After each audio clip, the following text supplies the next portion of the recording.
Hey YouTube, welcome to another part of our BT14 feature tournament. I'm Gray, Hey, I'm Ilbert. I'll be the one playing Jesmon. and I'll be co-commentating with Albert today. So let's get into the video. All right. So we're seeing Jesmon, played by Albert, the man himself, against D-Brigade, played by Charles. So what did you think of the matchup? Like, what were you expecting going into this?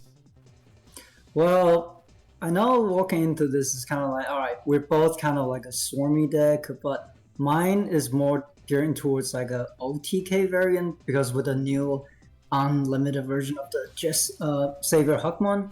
So I'm thinking like maybe, okay, this is kind of like a swarm matchup, but I might have the explosive potential, but if he gets the blocker swarm set up early, then I really need to see the Jesmon X to be able to gain an edge. So it seems like it's like whoever basically gets their play first will pretty much win. But that's kind of how I walk into this matchup. It's like a swarm matchup versus a swarm matchup.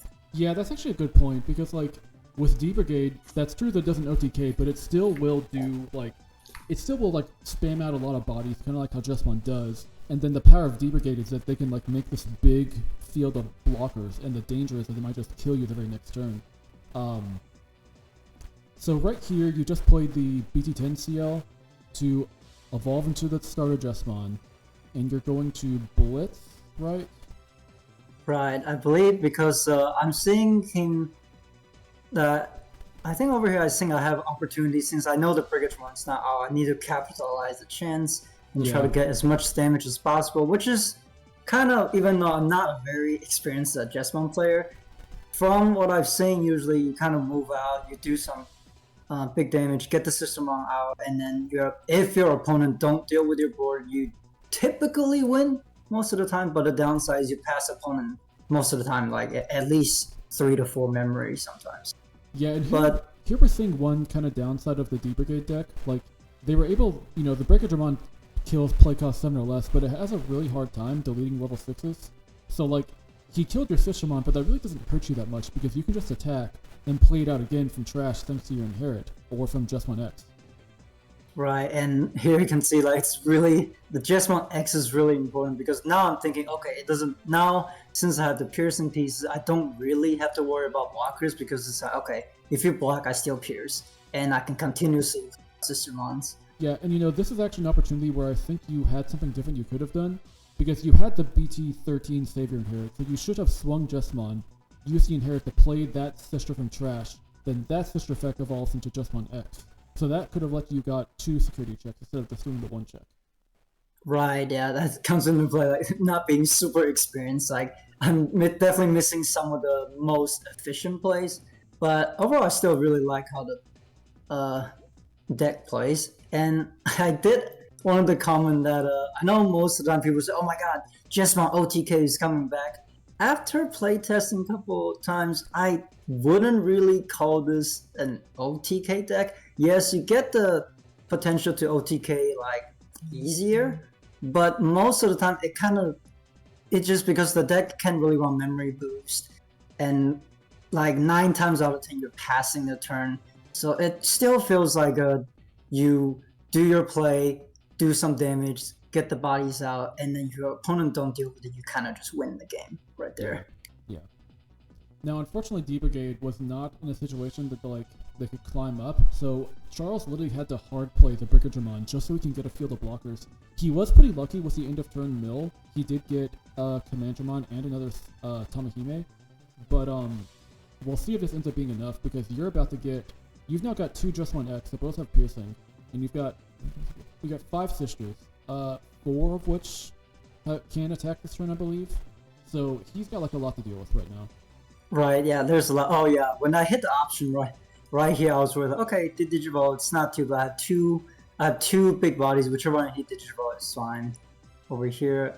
But then I forgot you can just target the Digimon and then you can just target a different one and delete it. Now that play did make me worry, but then I was okay, then my level 6s are still available. Yeah. And they're all blockers, but like I mentioned before, just like I think Jesmon X is such important pieces in this matchup. Sometimes I think you can, like you say, they have such a hard time dealing with level 6s, they kind of have to use an option. Yeah. So I will say this matchup, you want to see your Jesmon X versus your Jesmon more. Right. And you know, that was another situation that I noticed there. Was the Just X you swung at security?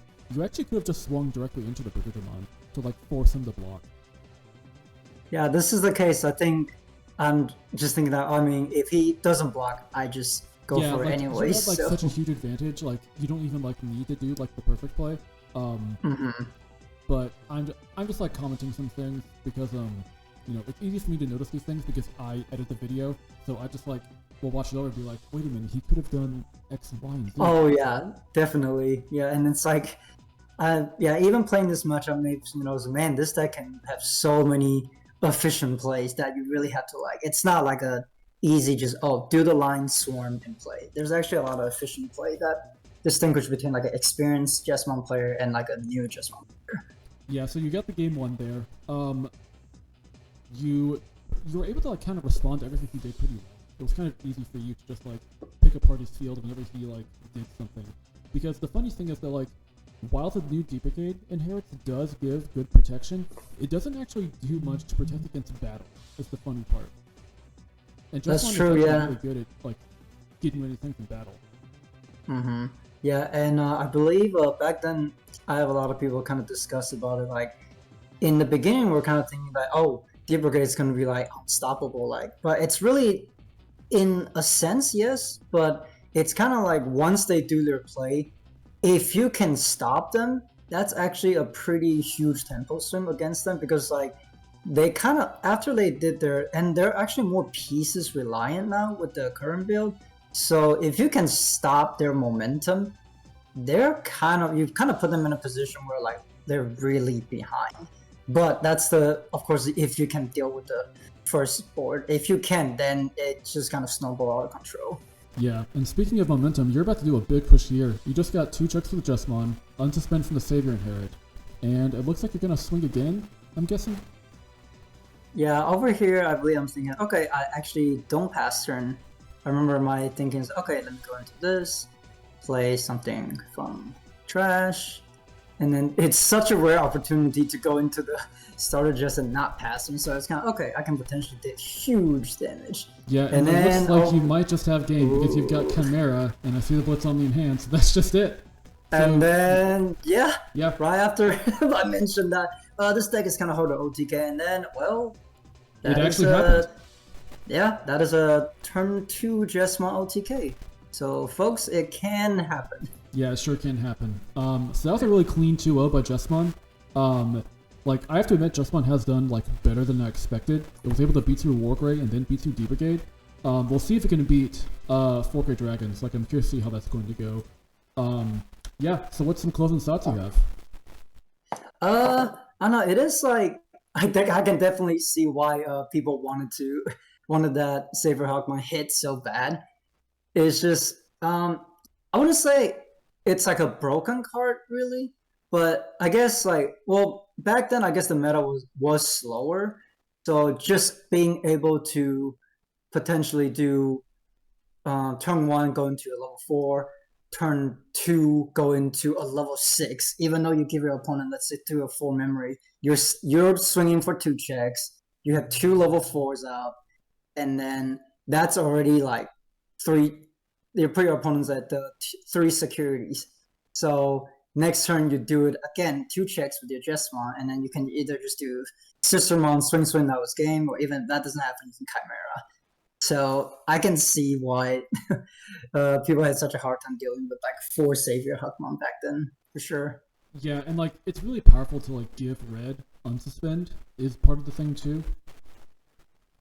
Right, yeah. Oh yeah, just the fact that, yeah, it's especially like we see from our last matchup that if you can somehow, if your opponent, let's say, do a play where they don't expect you to move out and they give you like too much memory, it's such a powerful thing to retain turn with that starter Jesmon. I remember looking down and thinking, oh my god, the wind attack is not once per turn. Yep. So yeah, that can potentially just really snowball out of control, which is I keep mentioning. I feel like Jesmon, it's still one of those like, you do your play, and then if your opponent can deal with it, it's kind of like the same thing with D-Brigade. They have like a similar weakness of if you do your play, your opponents deal with your board. Most of the time, Jesmon fall into a position that it's really hard for them to recover, unless you're doing the GX build with the Ganku X. Then they have a little more protection. All right. But yeah. Well, I hope you guys enjoyed the video. We'll see how much further Jesmon will take it through the tournament. This is Gray signing off. All right, this is Elbert. Thank you guys for watching.